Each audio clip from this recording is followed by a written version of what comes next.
It's the process of planning, organising how to split your time between specific activities. Good time management enables you to work smarter rather than harder. So you can get more done in less time, even when time is tight and pressure is high.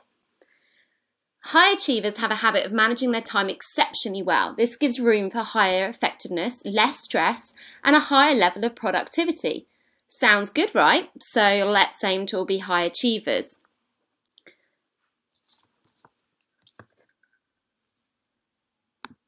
It can be learned. It's just simply developing processes and tools that can increase our efficiency and productivity. The most challenging part is deciding what processes and tools are right for you.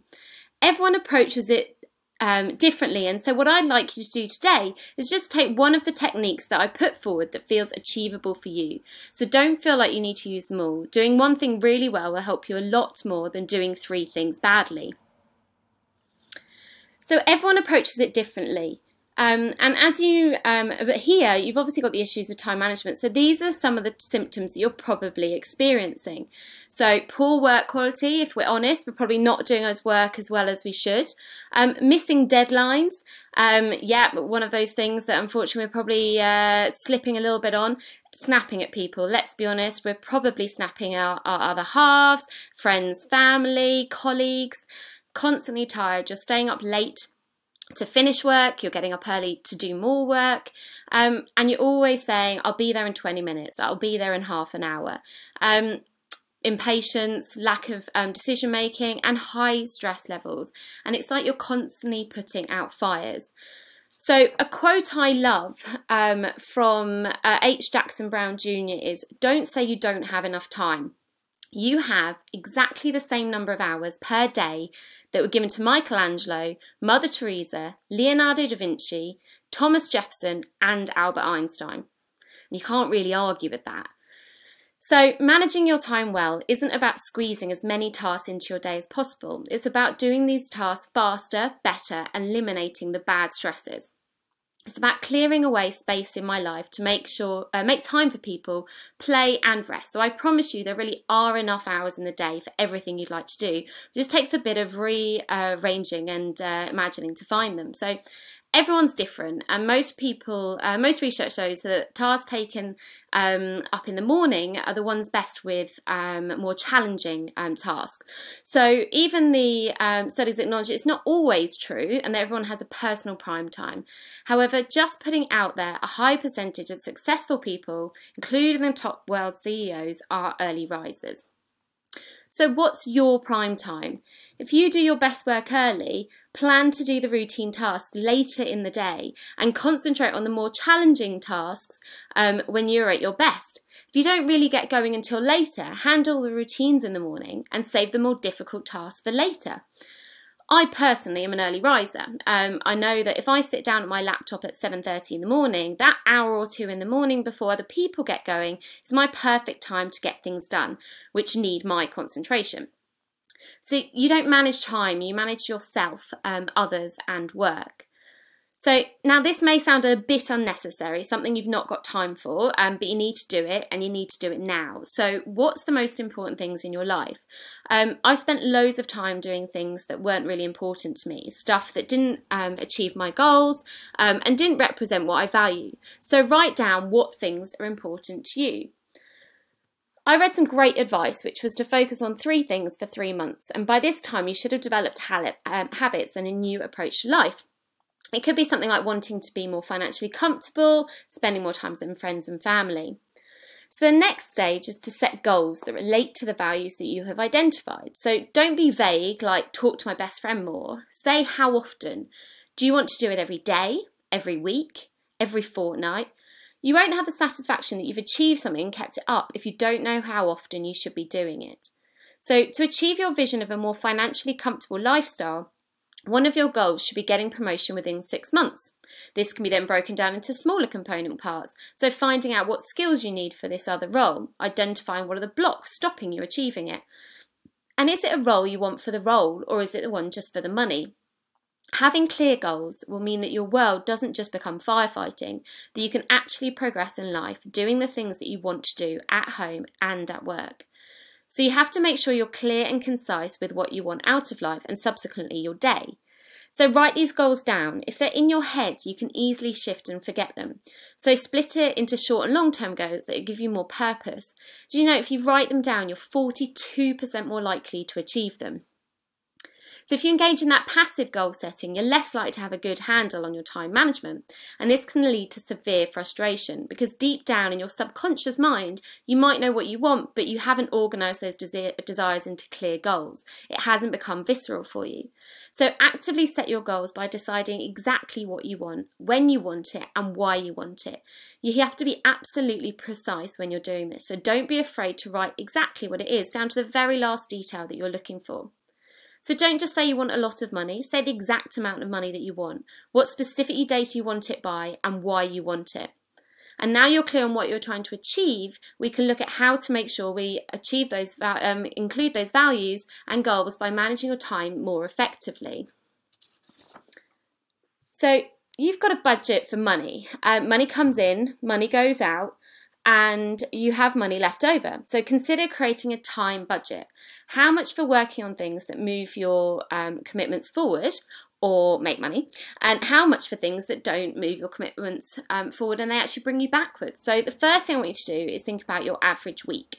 So work out how much time it would take you to do things you have to do. You know, things like you've got to spend a certain amount of hours at work. You have to take your children to school and that takes so much time. You have to eat and you have to sleep. Then think about all the things that you'd like to do. So spend an hour a day reading or phone your friend, play football once a week.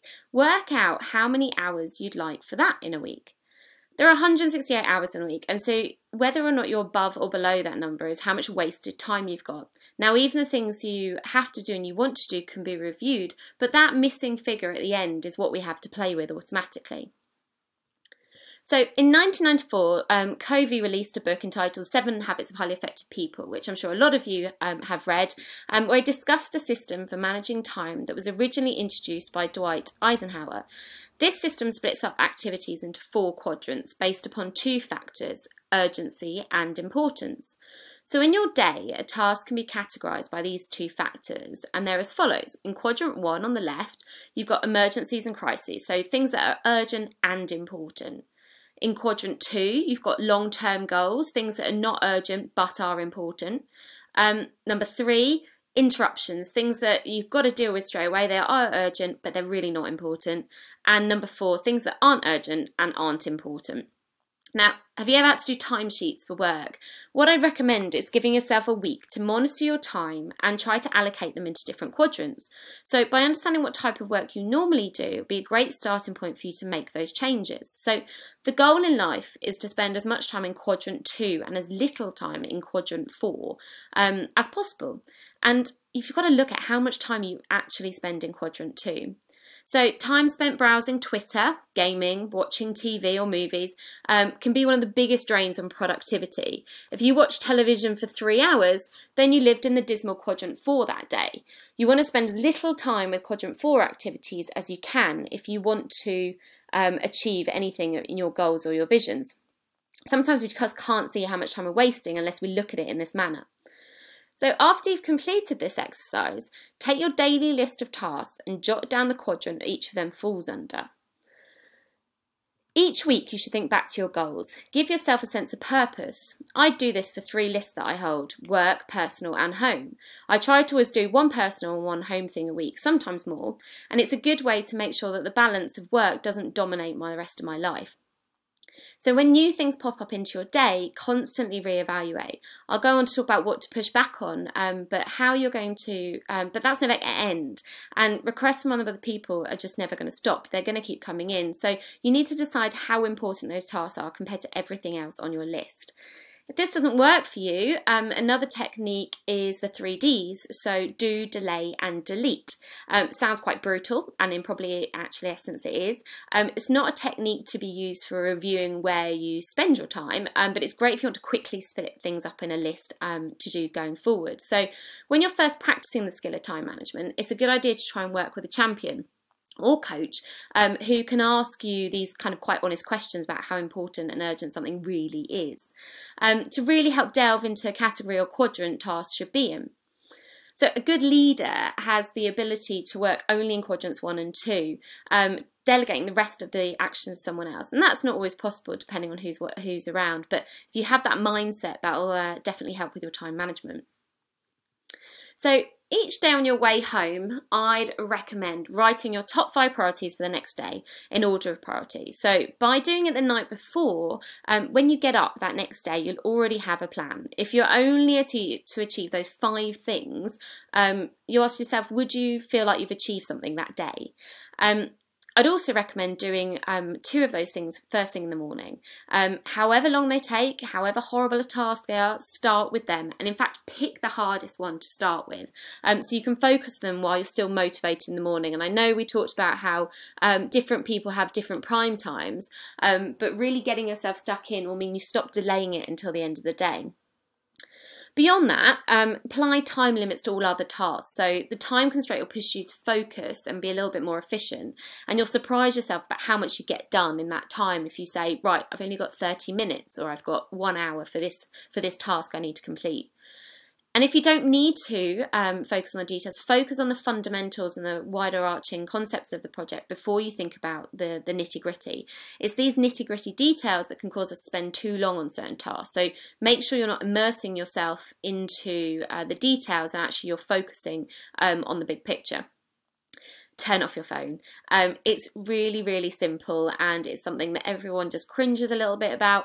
And it's one of those things, somebody might need to get hold of you, something's really urgent happening. Frankly, unless somebody's about to have a baby, then there's probably not that much that's that urgent that can't wait 30 minutes or an hour. I'm not talking about turning off for the day. That is a bit ridiculous for anyone in this day and age, but just an hour at a time. An hour that will mean you can really focus on the task in hand and not be interrupted. So I like to combine this with going and sitting in a quiet room away from other people, maybe booking out a meeting room or visiting a library, coffee shop, for example. And you'll have heard it before, so don't check your emails all the time. Schedule in a time to do so. So it kind of goes the same with other tasks, such as, doing financing or status reports or writing reports or running Excel spreadsheet analysis. If you know you've got a few things to do them all at once, as you'll be in the right headset for them. So it makes being efficient much easier on your mind rather than jumping between different things. I always dedicate Fridays to doing anything financial and reading up on industry press. So by knowing that I'm going to have time on Friday to read articles, blogs, magazines and do all of my finance side, I know I can relax the rest of the week because I've got a time slot to do that. And I've been doing it for so long now that I don't even think about it. And it probably started by actively not wanting to book any meetings on a Friday, as frankly nobody wants to do meetings on Fridays. But after a while it's become a habit, and I make sure that even if I want to do something like go to the bank, that's the day that I do it. And don't underestimate the power of sleep. Try to get at least 7 hours sleep a night. Don't try to get through your list of things to do by working into the night. One, it means you're not managing your time effectively and we need to refocus. But also it means you're going to make yourself even more unproductive. So you really need to listen to your body. If you're tired and you're trying to feed yourself caffeine to stay awake, just give in. Go to bed, get up the next morning, and you'll be able to get a lot more done per minute the next morning than you will be able to do that evening.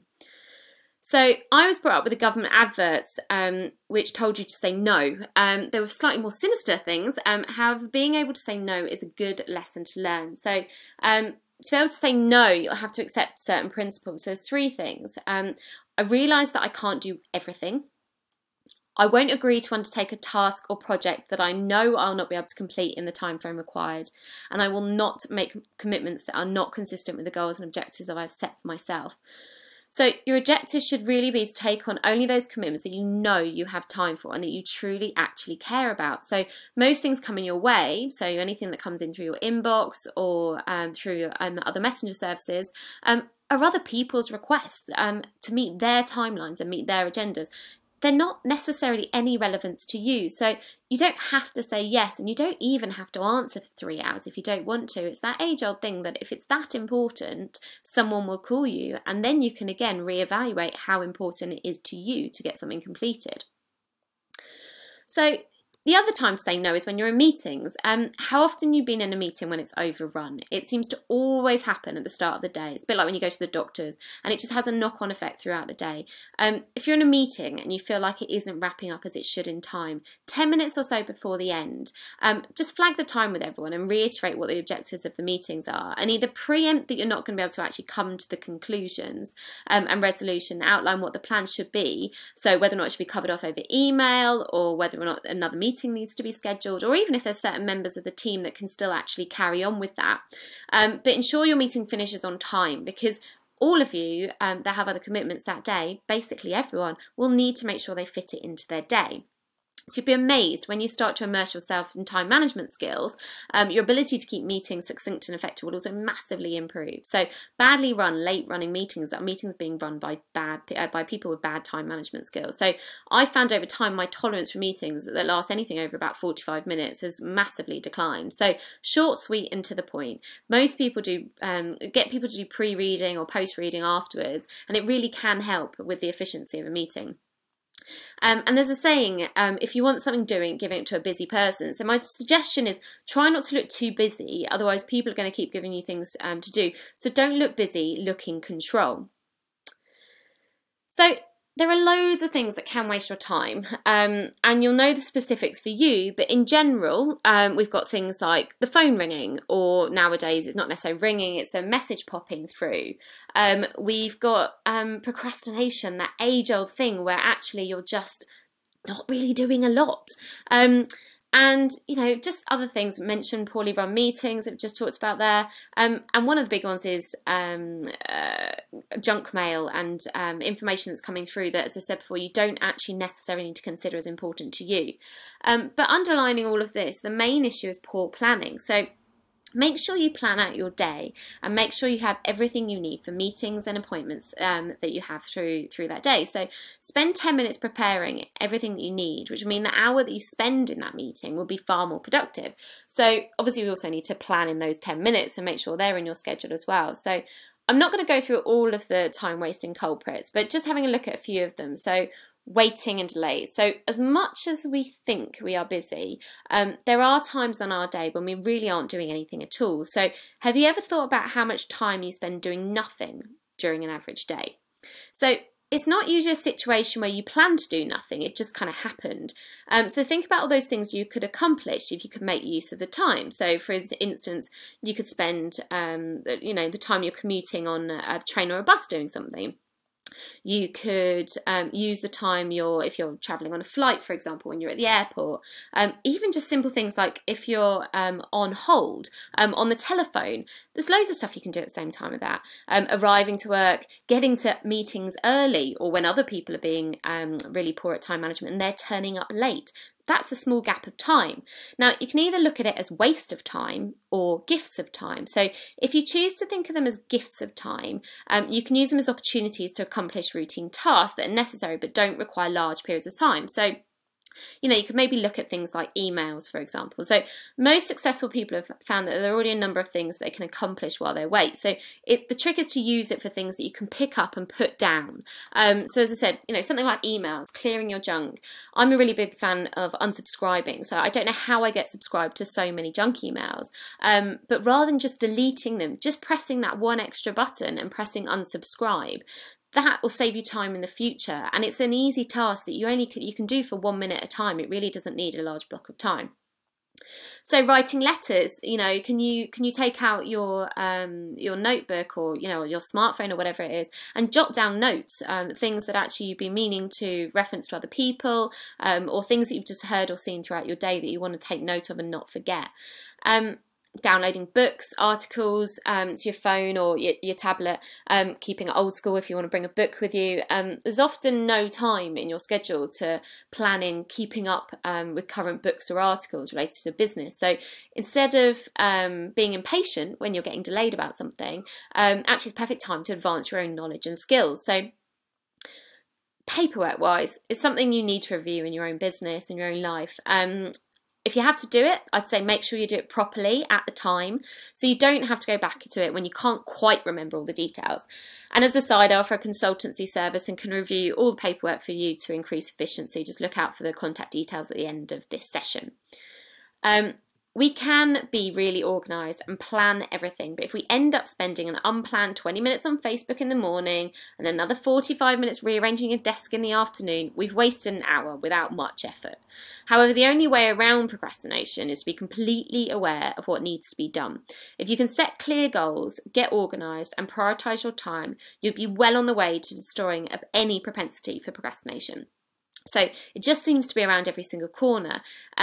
One of the things that is a good idea is to leave a bit of a buffer time between tasks. So when we're rushing from task to task, it's quite difficult to appreciate what we're doing and staying focused and motivated. And that's when I find myself getting really easily sidetracked, potentially in the glory that I've just achieved a meeting on time or whatever it is. However, if you don't plan on how you're going to use your 5-10 minute buffer in between each task, it really quickly escalates. And that's when that procrastination kicks in. So allowing ourselves a little bit of downtime and a bit of breath of fresh air is great. Maybe take a short walk, a bit of meditation, that kind of thing.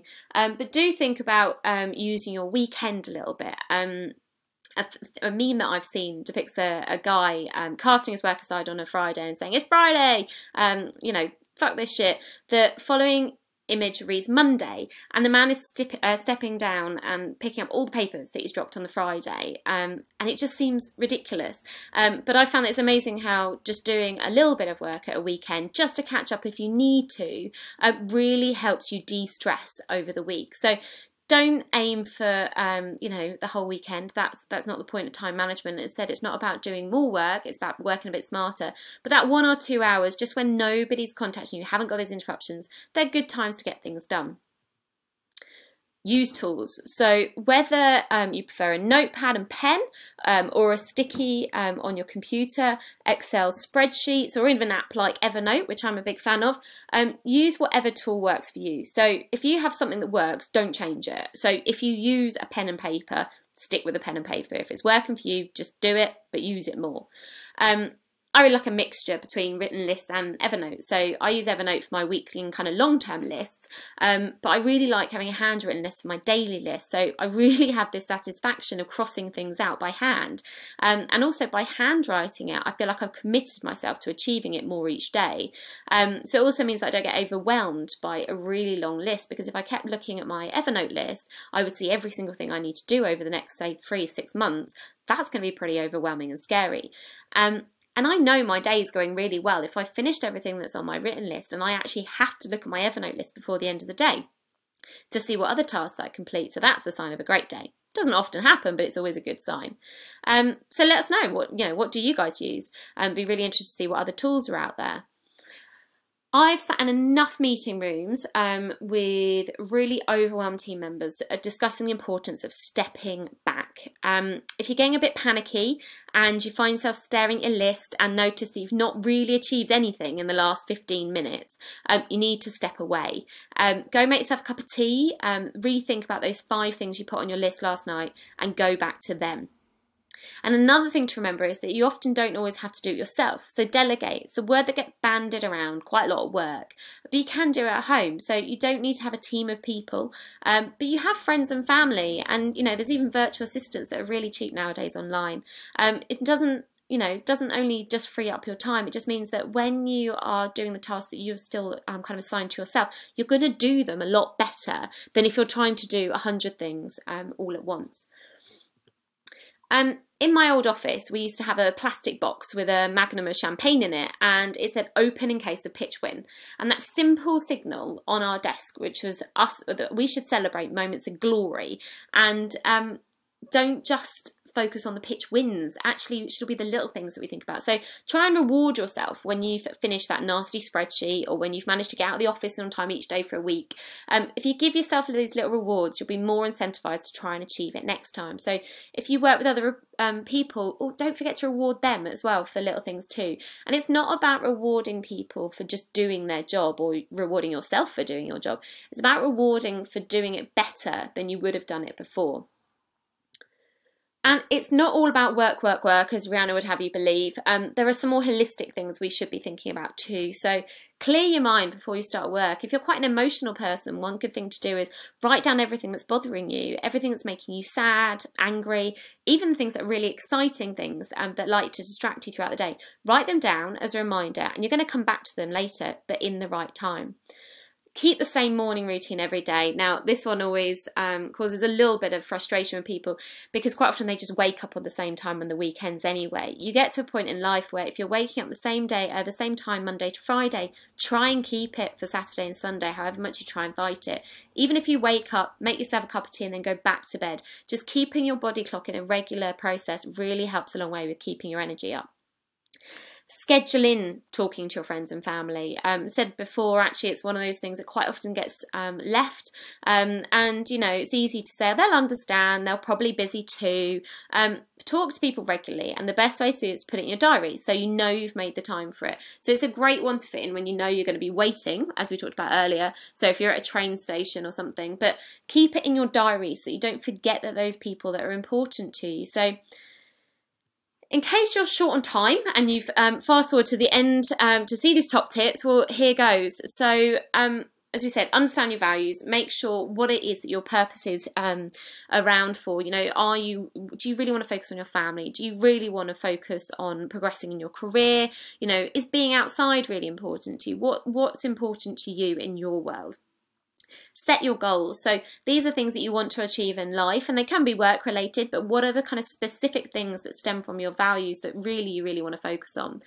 And then start prioritizing. And that's something which is hard, but it's something you have to do in time management. And when you've got a plan, stick to it. There will always be exceptions to the rule. It's the way the world works. But really, if you kind of create a plan that is sensible enough, you will be able to stick to it. And you can say no. Just say no to people that are causing you reasons to not have good time management. Quite often it's a case that they don't have good time management themselves. And keep going news all the time. That's again around procrastination. So, you know, you've got 168 hours in a week. Use them as well you can. Don't go it alone. There are plenty of people and things out there to help you. And don't forget to celebrate, because there's nothing more distressing than just going through every day when you really are trying hard and there's nothing there to promote it going well. So I grew up in the events industry and we had a couple of mantras. If no one died today, it was a good day, and you can't really argue with that.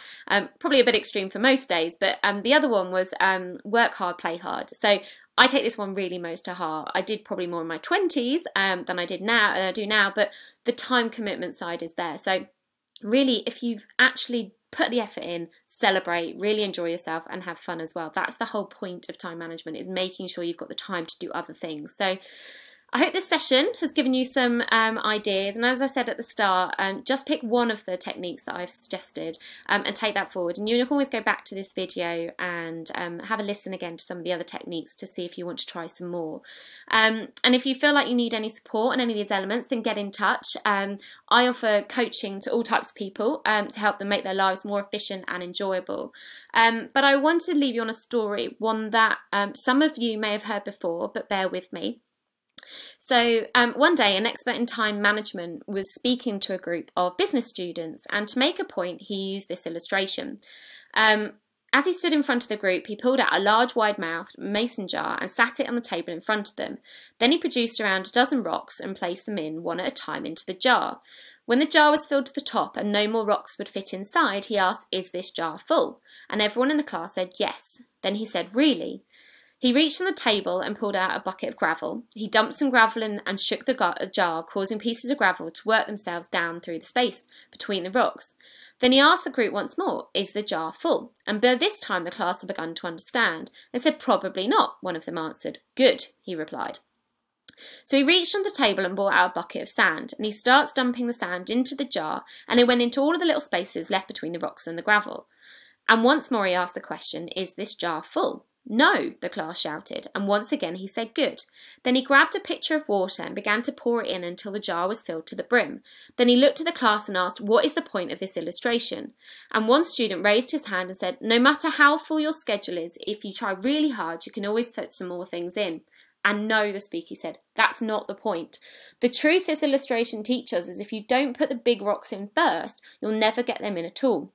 What are the big rocks in your life? What are those values? Is it children, loved ones, your education, a worthy cause, mentoring, time for yourself, health, whatever it is? Remember to put the big rocks and values in first, otherwise you'll never get them in at all. So if you sweat about all the little stuff, all the gravel, the sand, the water, then you'll fill your life with lots of little things to worry about that don't really matter, and you'll never have the time to spend on the big important stuff, all the big rocks. So tonight or in the morning, when you're reflecting on this story, just ask yourself the question, what are the big rocks in my life? Then put those in your jar first. Thank you very much.